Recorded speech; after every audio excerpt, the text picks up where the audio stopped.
Everyone, आज हम study करेंगे characteristics of an ideal diode. आज की वीडियो में हम स्टडी करेंगे कि एक आइडियल डायोड फॉरवर्ड बायस में एंड रिवर्स बायस में कैसे बिहेव करता है। सबसे पहले हम पढ़ेंगे आइडियल डायोड की कैरेक्टरिस्टिक्स ड्यूरिंग फॉरवर्ड बायसिंग। ठीक है, हमको पता है फॉरवर्ड बायसिंग में एन को निगेटिव टर्मिनल से कनेक्ट करेंगे बैटरी के, पी को पॉजिटिव टर्मिनल से बैटरी के कनेक्ट करेंगे, यानी कि एनोड जो है वो क्या होगा, पॉजिटिव होगा विथ रिस्पेक्ट टू कैथोड। ठीक है, तो मान लीजिए मैंने यहाँ पे अप्लाई कर दिया है फॉरवर्ड वोल्टेज वी एफ।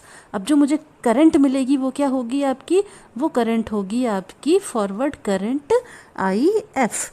ठीक है, तो मेन चीज़ क्या है आपको ध्यान में रखने वाली कि जो हमने जो पहले जो भी पीएन जंक्शन या डायोड पढ़े हैं, पीएन डायोड, उसमें हमने वीएफ अप्लाई किया था और आईएफ जो है आपको एकदम अचानक से नहीं मिलने लगा था। क्यों?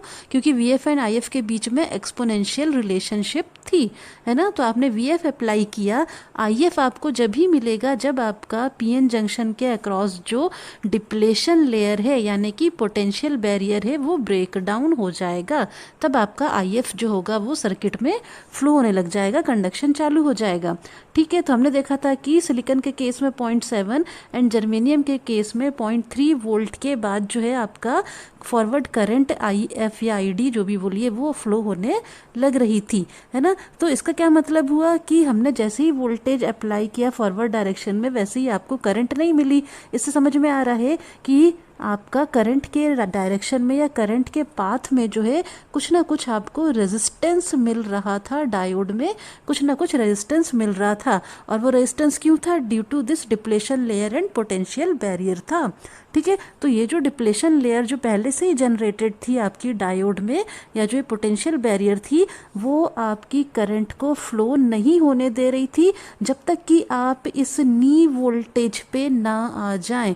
जब तक कि आपका अप्लाइड वोल्टेज वी एफ नी वोल्टेज को क्रॉस नहीं करता, जब तक आपकी करंट आई एफ सर्किट में फ्लो नहीं होती। तो आती है कि पोटेंशियल बैरियर या डिप्लेशन लेयर जो है करंट के पाथ में रेजिस्टेंस प्रोवाइड करते हैं, जो कि हमने जितने भी अभी तक पीएन डायोड पढ़े थे उनके केस में। ठीक है, आइडियल डायोड क्या बोलता है? आइडियल डायोड बोलता है कि जैसे ही हम वोल्टेज वीएफ अप्लाई करेंगे वैसे ही हमको करंट आईएफ मिल जानी चाहिए।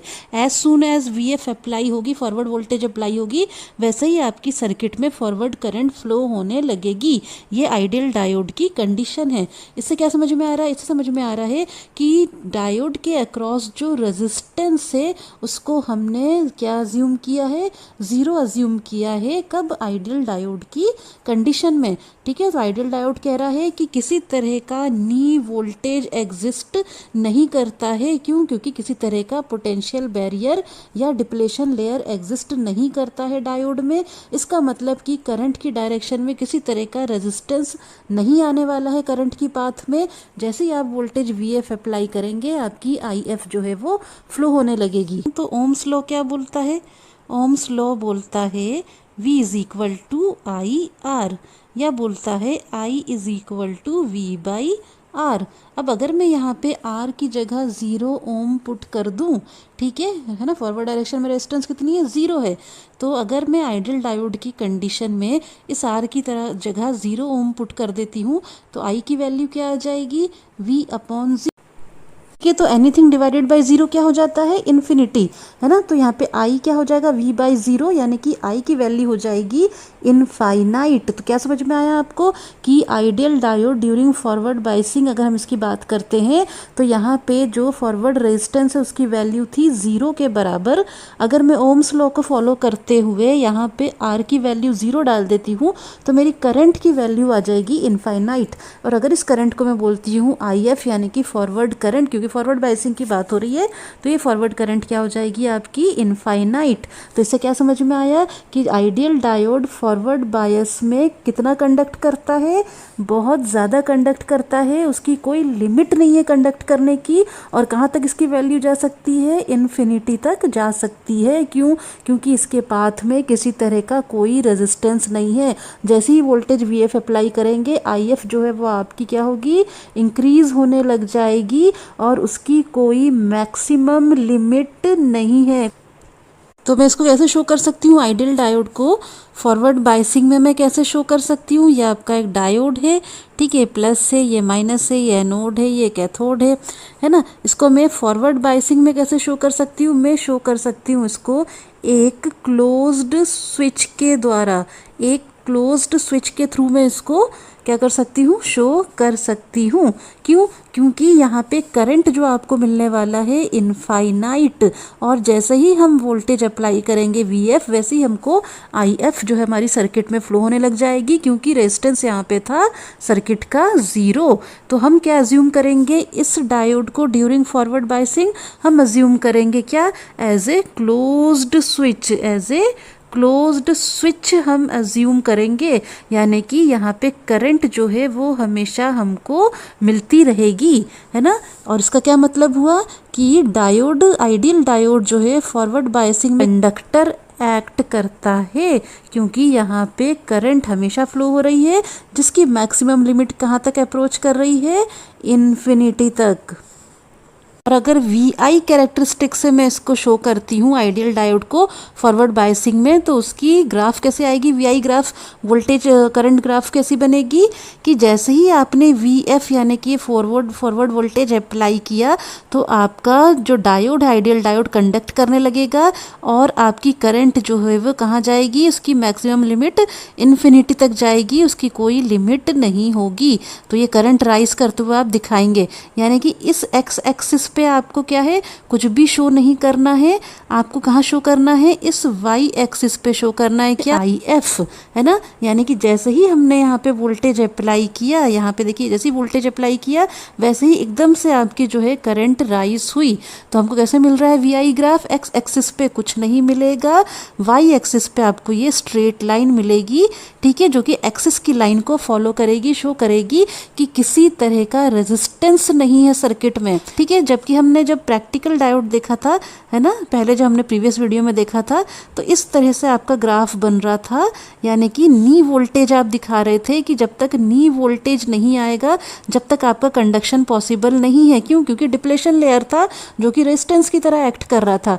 आइडियल डायोड में कोई डिप्लेशन लेयर नहीं है, किसी तरह की कोई रेजिस्टेंस नहीं है, यानी यहाँ पे नी वोल्टेज का कोई फंडा नहीं है, कोई थ्रेशोल्ड वैल्यू आपको क्रॉस नहीं करनी है। थ्रेशोल्ड वोल्टेज यहाँ पे क्या है, थ्रेशोल्ड वोल्टेज है आपका 0। तो आइडियल डायोड में अगर थ्रेशोल्ड वोल्टेज मतलब नी वोल्टेज यानी कि कट इन वोल्टेज जो आपका वो क्या है, 0 है, किसी तरह के आपको बैरियर ब्रेक नहीं करना है। तो ये जो आइडियल डायोड की कैरेक्टरिस्टिक है फॉरवर्ड बायसिंग में, आपने देखा कि ये प्रैक्टिकली बिल्कुल भी पॉसिबल नहीं है। ऐसा बिल्कुल भी नहीं हो सकता है कि हमने VF अप्लाई किया और IF आपको एकदम से मिलने लग गई, ये बिल्कुल भी पॉसिबल नहीं है। प्रैक्टिकल डायोड में ऐसा बिल्कुल भी नहीं होता है। हाँ, लेकिन आइडियल डायोड में हम इसको कंसिडर करके चलते हैं। नेक्स्ट हम देखेंगे आइडियल डायोड की कैरेक्टरिस्टिक रिवर्स बायसिंग के दौरान। तो रिवर्स बायसिंग में हम कैसे कनेक्ट करते थे डायोड को, हम इसका P टाइप जो कनेक्ट करते थे निगेटिव से, N टाइप कनेक्ट करते थे पॉजिटिव से। तो एनोड जो था वो क्या था, निगेटिव, एंड कैथोड था आपका क्या, कैथोड था आपका पॉजिटिव। तो कैथोड पॉजिटिव हो गया था विथ रिस्पेक्ट टू एनोड। यहाँ पे किसी तरह से मेजॉरिटी कैरियर के वजह से करंट जो है फ्लो नहीं हो रही थी, थोड़ी बहुत करंट फ्लो हो रही थी माइनॉरिटी कैरियर के वजह से, जिसको हमने क्या कर रखा था, निगलेक्ट कर रहा था अनटिल और अनलेस हमने सर्किट का रिवर्स वोल्टेज या टेम्परेचर इंक्रीज नहीं किया था। ठीक है, तो मान लीजिए आपका रिवर्स वोल्टेज है, अब आपकी जो थोड़ी बहुत करंट फ्लो होगी, रिवर्स करंट या सेचुरेशन करंट या लीकेज करंट, वो आपकी फ्लो होगी इलेक्ट्रिक फील्ड के डायरेक्शन में। ठीक है, तो इसकी वैल्यू क्या होगी, पहले तो बहुत ही कम होती जैसे हमको पता है, एंड धीरे धीरे जैसे VR आप इंक्रीज करते थे तो इसकी वैल्यू जो है वो बढ़ती थी, और सडनली इतनी बढ़ती थी कि ब्रेकडाउन हो जाता था। आइडियल डायोड में क्या होगा, आइडियल डायोड में हम अज्यूम करेंगे कि ये जो आपको रिवर्स डायरेक्शन में करंट मिल रही है ड्यू टू रिवर्स वोल्टेज, ये 0 के बराबर है, ये बिल्कुल भी आपको नहीं मिल रही है। नहीं मिल रही है क्यों, क्योंकि हम मान के यहाँ पे चलते हैं रिवर्स बायसिंग में आइडियल डायोड जो है वो क्या करता है, इनफाइनाइट रेजिस्टेंस शो करता है in the direction of current या in the path of current. ठीक है, तो सबसे इंपॉर्टेंट चीज़ हमको क्या मान के चलनी है आइडियल डायोड की इन रिवर्स बायसिंग, कि करंट की डायरेक्शन में जो रेजिस्टेंस आपको मिल रहा है उसकी वैल्यू जो है बहुत ज़्यादा है, और आइडियली कितनी है, इनफाइनाइट है। इनफाइनाइट यानी कि ये कोई भी करंट फ्लो नहीं होने देगा। अगर मैं इसको ओम्स लॉ से समझती हूँ, अगर मैं इस चीज़ को ओम्स लॉ से समझती हूँ तो मुझे पता है V is equal to I R होता है, या I क्या होता है, V बाई आर। आर की वैल्यू अगर मैं यहाँ पे इनफाइनाइट डाल दूंगी तो क्या आ जाएगा, I is equal to V upon infinite. Infinite क्या हो जाएगा, ये हो जाएगा V अपॉन 1/0, और यहाँ पे मल्टीप्लाई हो जाएगा V से, तो I क्या आ जाएगा, I हो जाएगा V इंटू ज़ीरो यानी कि ज़ीरो। तो I यहाँ पे आ गया ज़ीरो। ये I क्या आपका रिवर्स करंट, सेचुरेशन करंट या लीकेज करंट। तो इससे क्या समझ में आया ओम्स लॉ में इसकी वैल्यू पुट करने से, कि अगर आपने रेजिस्टेंस की वैल्यू इनफाइनाइट पुट करी है तो जो करंट की वैल्यू आने वाली है वो क्या होगी, आपकी ज़ीरो होगी। इसका मतलब आइडियल डायोड अगर रिवर्स बायस कंडीशन में है, जहाँ पे रेजिस्टेंस इनफाइनाइट है, वहाँ पे आपको करंट क्या मिलने वाला है, सर्किट के अक्रॉस, डायोड के अक्रॉस ज़ीरो मिलने वाला है। यानी कि रिवर्स करंट जो है आइडियल डायोड का वो क्या है, ज़ीरो है। और अगर करंट ज़ीरो है इसका मतलब क्या है कि आइडियल डायोड रिवर्स बायसिंग में कैसे बिहेव कर रही है, इंसुलेटर की तरह बिहेव कर रही है। बहुत ही इंपॉर्टेंट है ना। आइडियल डायोड फॉरवर्ड बायस में कंडक्टर की तरह बिहेव करेगी, जबकि रिवर्स बायस में जो है इंसुलेटर की तरह बिहेव करेगी। क्यों, क्योंकि रेजिस्टेंस है आपका इनफाइनाइट और करंट है आपका ज़ीरो। ओम्स लॉ में रख के आपने इसको प्रूफ भी कर दिया है। तो आइडियल डायोड फॉरवर्ड बायस में कंडक्टर, प्योर कंडक्टर, और आइडियल डायोड रिवर्स बायस में इंसुलेटर, प्योर इंसुलेटर की तरह बिहेव करेगा। कोई करंट सर्किट में फ्लो नहीं होने देगा। अच्छा, रेजिस्टेंस इनफाइनाइट है during reverse biasing, ideal diode की करंट ज़ीरो के बराबर हो गई, मतलब ये इंसुलेटर की तरह काम कर रहा है यहाँ पे फिलहाल डायोड, किसी तरह कोई करंट नहीं फ्लो हो रही है। यानी कि इस डायोड को ड्यूरिंग रिवर्स बायसिंग ये वाला टर्मिनल माइनस हो गया और ये वाला टर्मिनल प्लस हो गया, कैथोड प्लस हो गया विथ रिस्पेक्ट टू एनोड। तो यहाँ पे मैं कैसे शो कर सकती हूँ, इस डायोड को मैं रिप्लेस कर सकती हूँ ओपन स्विच से। डायोड को मैं रिप्लेस कर सकती हूँ कैसे, ओपन स्विच से रिप्लेस कर सकती हूँ। वो स्विच जो कि ओपन कंडीशन में है, शो कर रहा है कि किसी तरह की करंट अब फ्लो नहीं हो सकती है। जब तक ये स्विच जो है वो क्लोज नहीं होगा, जब तक करंट आपकी फ्लो नहीं होगी, है ना। तो फॉरवर्ड बायस में स्विच क्लोज था, मतलब करंट फ्लो हो रही है। रिवर्स बायस में हमने डायोड को ओपन स्विच से शो किया है, यानी कि किसी तरह की करंट यहाँ पे नहीं मिलेगी और रेजिस्टेंस जो होगा वो इनफाइनाइट मिलेगा। अगर मैं इसकी VI कैरेक्टरिस्टिक देखूं आइडियल डायोड की रिवर्स बायस में, तो मैं देखूंगी कि मैं VR बढ़ाती जाऊंगी, रिवर्स वोल्टेज बढ़ाती जाऊंगी, लेकिन किसी तरह का रिवर्स करंट मुझे नहीं मिलेगा।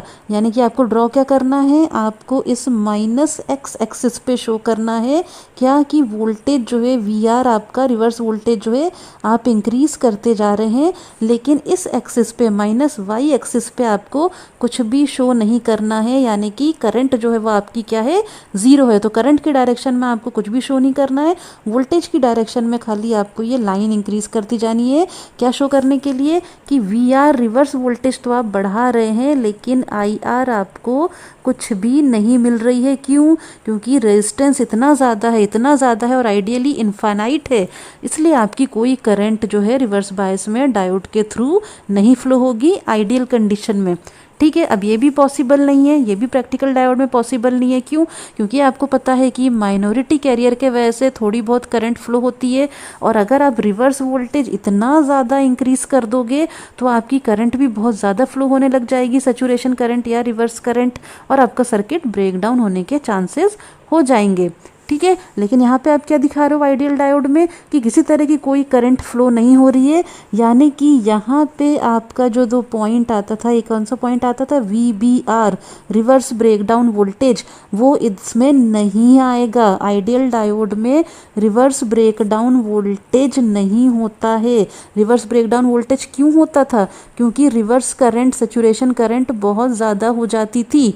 पर आइडियल डायोड के केस में रिवर्स करंट तो है ही नहीं, ज़ीरो के बराबर कंडक्टर है, यानी कि VBR भी नहीं होगा, है ना। वोल्टेज ब्रेकडाउन रीजन यहाँ पे नहीं आएगा। तो फॉरवर्ड कंडीशन में नी वोल्टेज नहीं होगा, थ्रेशोल्ड वोल्टेज 0 के बराबर होगा। आइडियल डायोड को बाय स्टेबल स्विच की तरह शो कर सकते हैं। बहुत ही इंपॉर्टेंट है, आइडियल डायोड को बाय स्टेबल स्विच की तरह शो कर सकते हैं। बाय स्टेबल, बाय का मतलब है दो, स्टेबल का मतलब कि स्टेबल कंडीशन में, यानी कि वो स्विच जिसकी दो स्टेबल कंडीशन हो। पहली स्टेबल कंडीशन होगी ऑन, यानी कि किसमें, फॉरवर्ड बायस में। जब स्विच क्लोज होगा तो हम कहेंगे ऑन कंडीशन में है हमारा डायोड, यानी कि कंडक्शन होगी, करंट आपको मैक्सिमम मिलेगी। ठीक है। दूसरी स्टेबल स्टेट कौन सी होगी, ऑफ यानी कि रिवर्स बायस में। जब स्विच आपका क्या होगा, ओपन कंडीशन में होगा। यहाँ पे स्विच जो है वो क्लोज कंडीशन में, स्विच अब यहाँ पे क्या है, ओपन कंडीशन में, मतलब कोई करंट फ्लो नहीं होगी, रेजिस्टेंस यहाँ पे आपको क्या मिलेगा, मैक्सिमम मिलेगा। तो आइडियल डायोड की दो स्टेबल कंडीशन होती है, यानी कि हम इसको बोल सकते हैं बाय स्टेबल स्विच। पहली कंडीशन जब स्विच ओपन है, यानी कि क्लोज है, यानी कि ऑन कंडीशन।